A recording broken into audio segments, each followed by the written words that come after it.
예, 근육병은 굉장히 다양한 어떤 그 카테고리를 가지고 있는데, 물론 일부에서는 후천적으로 어떤 다른 질환이나 약물에 의해서 유발되는 경우도 있지만은, 일반적으로 우리가 말하는 근육병이라고 하면은 임상적으로 주된 관심이 있는 진행성인 근력 약화를 빠르게 보이는 이제 그런 쪽을 이야기하고요. 원인이라고 한다면은 아무래도 이 근육을 안정화시키는데 반드시 필요한 근육막에 존재하는 어떤 유전적인 물질들에 의해서 그것들이 변형이라든지 이상이 유발되게 되면은 근육 자체가 그 근섬유가 파괴되고 괴사되면서 진행성으로 근력이 계속해서 약화되어 가는 이제 그런 질환을 근육병이라고 표현합니다. 일부 이제 유전적인 요인을 갖고 있는 경우가 있고요. 유전적인 요인이라는 말과 유전이라는 말하고는 다릅니다. 그러니까 유전자라는 것은 이제 엄마 아빠 유전자를 받아서 이제 돌연변이가 유발될 수 있는 거기 때문에 다 모든 근육병이 유전적인 요인을 갖고 있는 건 아니고 우리가 흔히 관심을 두는 진행성 근이영양증의 대표적인 듀셴형 같은 경우에도 3분의 2 정도는 이제 유전적인 요인을 따르고요. 3분의 1 정도에서는 산발적으로 돌연변이에 의해서 발생되기 때문에 상당히 어떤 설명하는 데 있어서도 주의를 해야 되는 그런 상황이라고 보시면 됩니다. 한 3분의 2 정도에서는 가족력이 있는 경우가 있기 때문에 저희가 이제 환자가 처음 내원했을 때 가족력에 대한 어떤 조사를 굉장히 철저히 하는 것이 중요한 부분이라고 할 수 있겠습니다. 말씀드린 대로 이제 진행성 근이영양증 같은 경우에는 한 3,500명 중에 1명 정도로 일단 알려져 있고요. 안타깝게도 국내 데이터는 아직 없습니다. 그 정도인데 어떤 유병률은 그 정도이지만은 실제 어떤 기간 동안에 환자가 나타나는 정도, 또 국내 조사해 봤을 때 환자가 있는 정도는 많이 다른데요. 그 이유는 이제 예전에 비해서 최근에 진단 기법이 상당히 발전을 하고 관리가 잘 됨에 따라서 실제 환자의 수가 마치 는 것처럼 보일 수는 있습니다.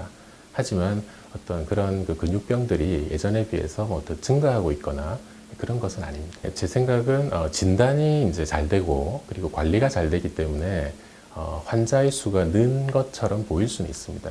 하지만 예전에는 이제 진단이 되지 않고 무슨 병인지도 모르고 그냥 나빠져 가는 걸 보고 있었던 경우도 많았기 때문에 늘었다기보다는 진단이 이제 잘 되고 있다. 라고 표현하는 게 가장 적절할 겁니다. 글쎄요, 예측하기는 어렵겠지만 상당수 있을 거라고 생각합니다. 근데 예전에 비해서는 좀 적다고 보는 게 예전처럼 뭐 이렇게 아이를 낳는 수도 많지 않고 그리고 솔직히 예전에는 우리 국내에서 이렇게 애가 태어났는데 좀 이 올바른 성장을 보이지 않으면 버리는 경우도 많았었어요. 근데 지금은 되게 그렇지 않기 때문에 예전보다는 좀 적다. 하지만 그래도 적절한 진단을 할 수 있는 병원에 내원하지 않았을 경우에는 또 진단을 못 받을 수 있기 때문에 꽤 상당수 있지 않을까 하고 생각합니다. 일반적으로 이제 선천성 근육병이라고 한다면은 아까 말씀드린 대로 유전적인 어떤 그 변형에 의해서 유전적으로 엄마 아빠한테 그런 인자를 받았든 돌연변이에 의해서든 유전적인 문제에 의해서 근육 구성하고 있는 막의 어떤 단백질 변형에 의해서 근육 자체가 불안정해지고 그러다 보면 근육을 운동하는데 우리가 써야 되는데 그런 과정에서 근육이 파괴되어 가는 거죠. 정상적으로 안정되어 있는 근육들은 우리가 운동을 하면 오히려 발달을 하게 되지만 근육 자체의 어떤 안정성이 깨어져 있는 경우에는 운동을 하면 할수록 근육들이 파괴되어 가는 양상을 보이기 때문에 이제 이런 근력 약화나 이런 과정을 보이게 되는 겁니다. 근육 자체는 기본적으로 하는 일이 이제 근육을 정상적으로 수축하고 이완함으로써 이제 운동을 해 나가게끔 만드는 그런 구조물인데 이 근육의 구성 성분들 자체는 아까 말씀드린 대로 근육막의 단백질이 상당히 이렇게 일렬로 잘 배열되어 있어야 되고 기능을 잘 갖추고 있어야만 그런 그 과정을 수행하는데 그 아주 적합한 그런 상태입니다. 하지만 어떠한 원인에서건 뭐 아까 말씀드린 대로 질병이나 약물 같은 경우에도 이제 그러한 근육의 이 안정적인 구조를 깨는 그런 요인이 될 수 있습니다. 이제 그런 경우에는 아까 말씀드린 그런 근육의 기본적인 수축과 이완의 기능을 제대로 수행하지 못하게 되고 이제 그런 과정에서 오히려 이 쓰면 쓸수록 근육이 더 나빠져가는 이제 그런 악순환을 겪게 되는 이제 그런 상황이라고 보시면 됩니다. 성인에서 갑자기 증상이 발생을 했다고는 하지만 증상이 그때 유발된 것이지 아주 많은 경우에는 이미 근육에 문제가 있는 내재적인 요인은 가지고 있는 경우가 더 많습니다. 그래서 이미 선천적으로 유전적인 요인을 가지고 있다가 그 질환이 발병하는 그 시기가 이제 좀 늦게 발현하는 경우가 많고요. 아까 말씀드린 대로 때로는 어떤 다른 질병을 치료하기 위한 약물을 투여하는 과정이나 혹은 그 질병 자체에 의해서도 또 성인기에 이제 근육병이 발생될 수 있습니다. 가장 대표적인 약물이라고 한다면은 뭐 항암제라든지 혹은 항생제 혹은 뭐 스테로이드도 일부에서는 또 근육을 우리가 오히려 스테로이드라고 하면은 근육을 강하게 하기 위해서 좀 쓰는 약이라고 알려져 있지만은 어떤 치료적인 목적으로 스테로이드를 너무 만성적으로 투여하는 경우에도 스테로이드성 근육병을 유발하는 경우도 있습니다. 어떤 사람에 따라서 워낙 그 편차가 막 크기 때문에 어떠한 용량, 어떠한 기간이라고 딱 집어서 말씀드릴 수는 없고요. 일반적으로 이제 뭐 내분비적인 그런 질환에 있어서 그 스테로이드를 만성적으로 한 6개월 이상, 적어도 6개월 이상 그 스테로이드를 지속적으로 사용하는 경우에 좀 생길 가능성이 좀 높다고 생각됩니다.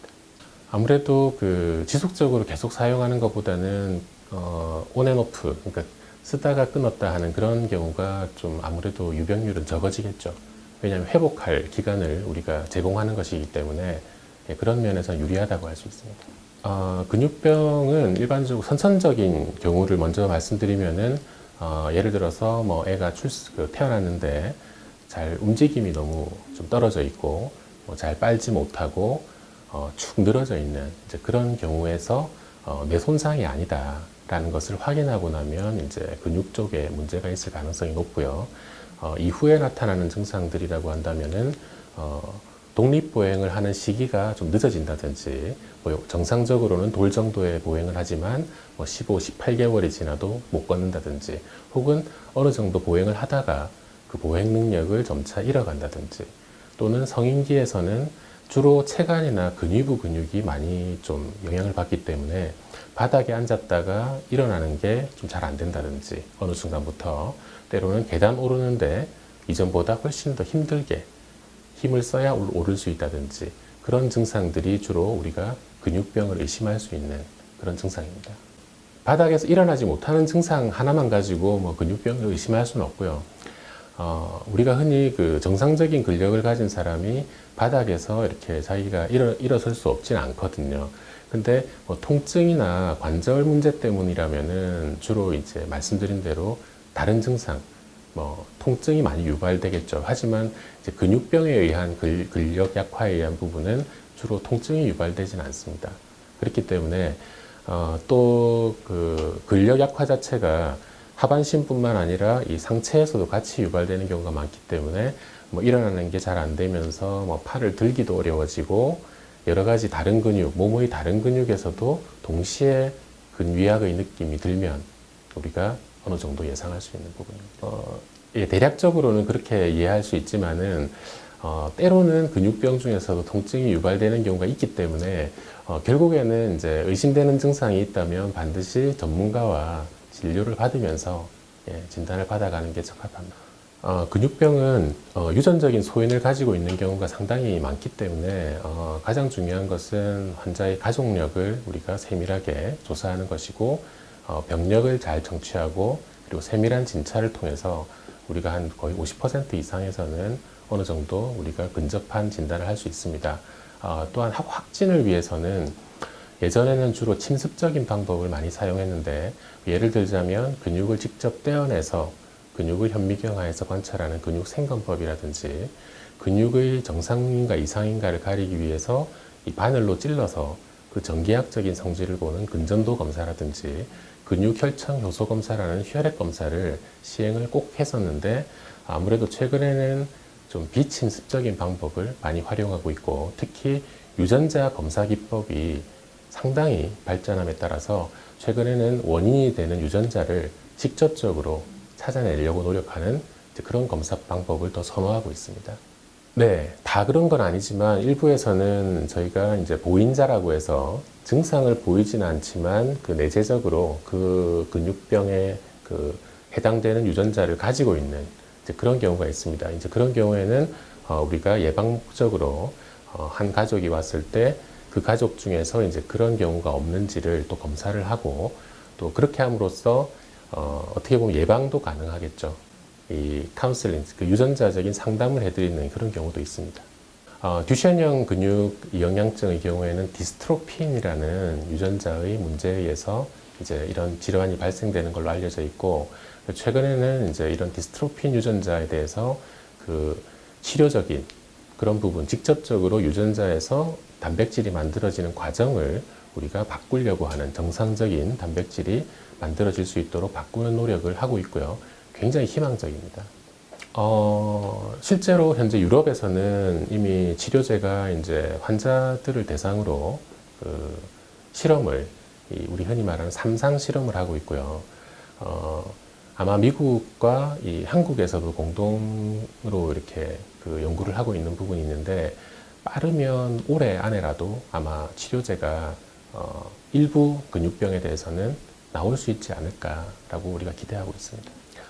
근육병은 가장 기본적으로 이 근육이 점차 약화되어가는 질환이기 때문에 그 근육을 직접적으로 치료하는 방법은 우리가 당장 할 수 없기 때문에 그 근육의 약화로 인해서 올 수 있는 관절의 구축, 관절이 점점 굳어가는 그런 부분을 막아주는 목적으로 관절 가동 범위 운동이라든지 보조기를 사용해서 관절의 구축을 막아준다든지, 그리고 그 사지의 관절뿐만 아니라 척추도 마찬가지로 이제 변형이 일어날 수 있기 때문에 척추의 변형을 막기 위한 보조기의 적용도 아주 중요하고요.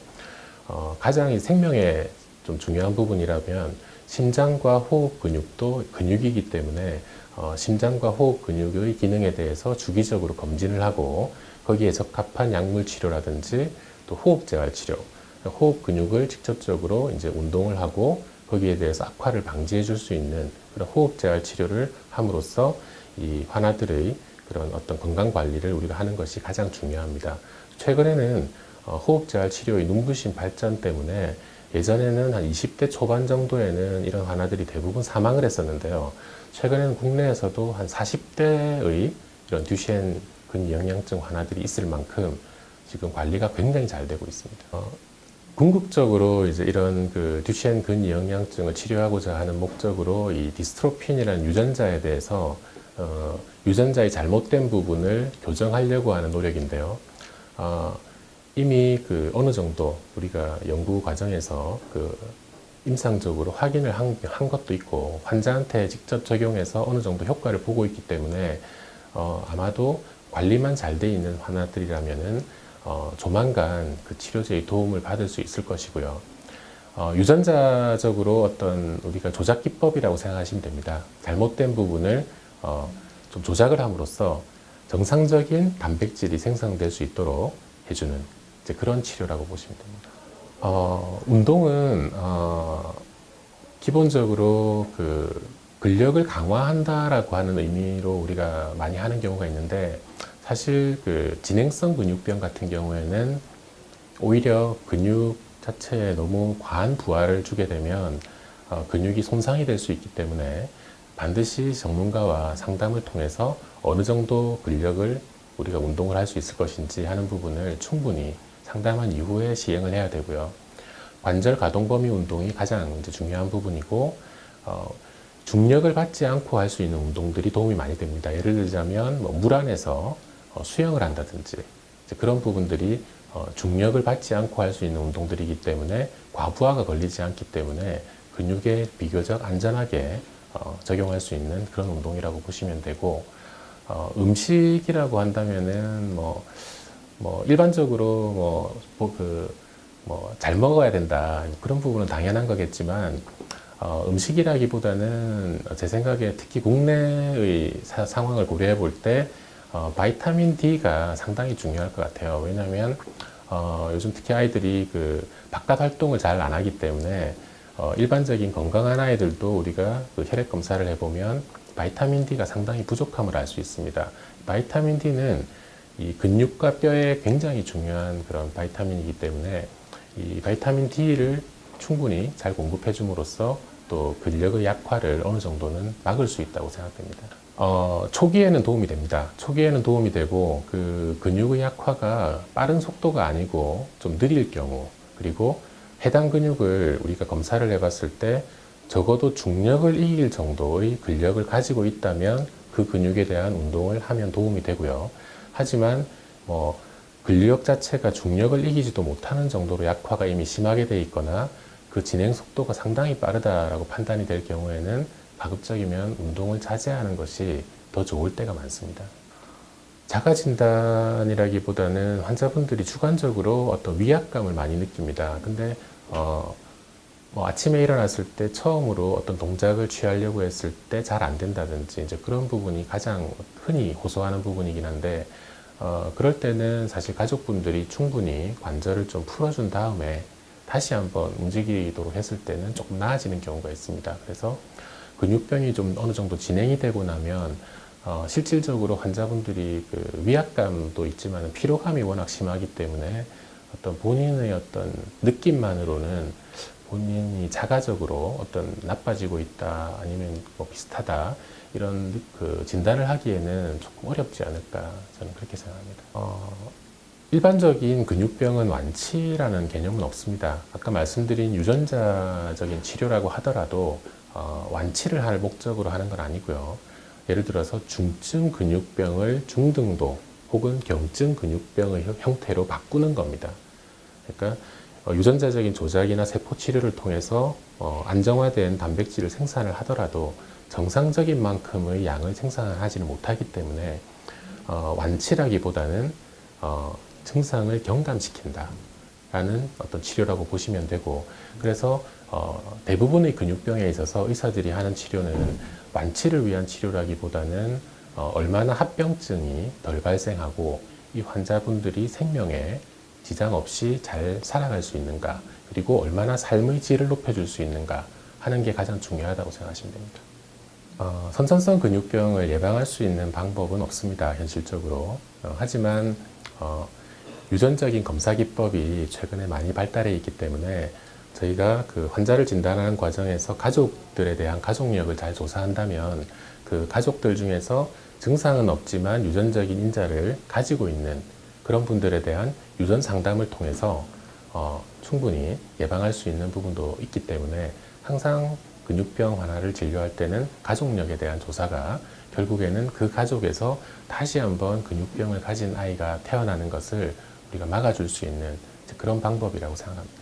크게 두 가지로 말씀드릴 수 있을 것 같은데, 첫 번째는 근육병이라고 하다 보니까 그러면 근력 운동을 열심히 함으로써 좋아질 수 있지 않을까라고 그냥 무작정 근력 운동을 하는 경우가 있는데 근육 자체가 오히려 과도한 운동을 함으로써 나빠지는 그런 근육병도 상당히 많기 때문에 반드시 의사와 상담을 해서 본인이 갖고 있는 근력의 정도, 또 어느 정도 운동의 강도를 해야지 도움이 될 것인가 라는 부분에 대해서 꼭 확인을 한 이후에 이제 운동을 해야 된다라는 부분이 가장 중요한 것이고요.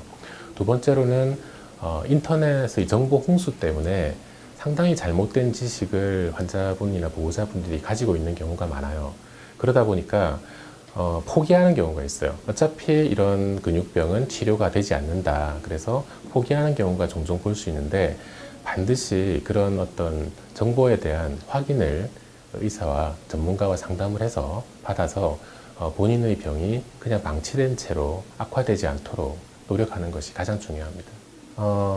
듀셴 근영양증 환자였는데 아까 말씀드린 그 잘못된 그 정보에 의해서 제대로 치료를 받지 않고 그냥 집에서 관절이 다 굳고 척추가 다 틀어진 상태로 한 20살 정도까지 그냥 집에서 이렇게 어떻게 보면 방치가 되어 있었던 아이였는데 호흡이 너무 안 좋아서 응급실로 왔었어요. 근데 응급실에 도착했을 때는 이미 호흡 근력이 너무나도 약하게 돼 있었기 때문에 이산화탄소나 이런 것들이 몸에 꽉 차 있었고, 그러다 보니까 아이가 이미 제가 보러 갔을 때는 혼수 상태였기 때문에 그 아이를 살리기 위해서 굉장히 노력을 많이 했지만 결국에는 사망했던 이제 그런 경우가 있었습니다. 오래되지 않았는데요. 이제 그런 경우가 아마 아까 그런 잘못된 정보 때문에 치료를 제대로 받지 않고 아마 집에서 그냥 지냈던 그런 경우가 아닌가라고 생각합니다. 거의 치료를 받은 적이 없었어요. 그러니까 태어나서 애가 처음에는 듀셴 근육병 아이들이 한 5세에서 6세까지는 독립보행을 잘 합니다. 그렇기 때문에 대개 한 10살 정도가 되면 아이들이 이제 보행을 하지 못하게 되고 이제 앉아서만 지내거나 누워서만 지내게 되는데 스스로 걷지 못하게 된 시기가 그 아이도 한 9살 정도. 그러니까 이후로 한 10년 이상을 계속해서 앉아서 누워서 이렇게 지내면서 관절이 다 굳어가고 호흡 능력도 점점 떨어지고 이제 그렇게 지냈던 거죠.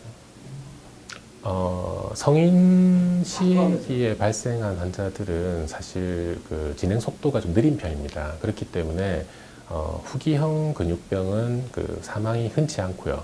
대개 사망하는 주된 그 병이 듀셴형 근위영양증인데 제가 경험한 사망 아이는 한 5명 정도 경험한 것 같고, 근데 문제가 한 병원에서 계속적으로 관리를 받는 경우보다는 다른 병원도 같이 가는 경우가 종종 있기 때문에 사실 제가 진료하다가 또 다른 병원으로 그 아이가 갔을 수도 있고 또 어떻게 되는지 모르고 이제 추적 관찰을 못한 경우도 있기 때문에 정확하게 몇 명이라고 말하기는 좀 어렵지 않을까 생각됩니다. 기본적으로는 신경과와 그리고 이제 소아과 내에서도 소아신경과라는 분과가 있습니다.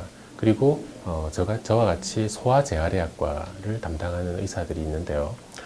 세 과 중에 어느 과를 가셔도 상관은 없습니다. 왜냐하면 각 과에서 다 이렇게 의뢰 시스템으로 그 과에서 부족한 부분을 다 의논해서 하는 시스템을 병원들이 가지고 있기 때문에 근육병이 의심되는 성인들은 기본적으로 신경과나 재활의학과 그리고 아기들, 소아들은 소아신경과 혹은 소아재활의학과를 방문하시면 충분한 그런 검사나 진찰을 받으실 수 있습니다. 아무래도 그 진료하는 의사나 가족들이 모두 바라는 것은 궁극적인 원인을 치료할 수 있는 그런 치료제가 개발되는 것을 바라고 있는 게 가장 클 겁니다. 그리고 실제로 요즘 그 근육병에 대한 어떤 유전자적인 치료제, 세포 치료제의 그 연구가 상당히 활발하게 진행되고 있기 때문에 조만간 좋은 소식이 있을 거라고 저는 확신을 하고요. 하지만 다만 그런 치료제가 나오기를 그냥 기다리면 안 되는 이유가 그런 치료제들은 근육에만 작용을 하는 거예요. 근육의 상태를 좋게 해주는 것이지 이미 변형이 와버린 관절을 좋게 해줄 수도 없고 심장 기능이나 호흡 근육을 대신해서 해줄 수도 없는 거기 때문에 그런 치료제가 나오기 이전에 얼마나 관절의 변형을 잘 막아놓고 심장 기능이나 호흡 기능을 잘 유지시켜 놓는가 하는 것이 그런 치료제의 가장 큰 득을 볼 수 있는 상황이기 때문에 우리가 제일 중요하게 생각해야 될 것은 그런 치료제가 나오기 이전에 우리가 얼마나 잘 준비를 해야 될 것인가 하는 것이라고 할 수 있겠습니다.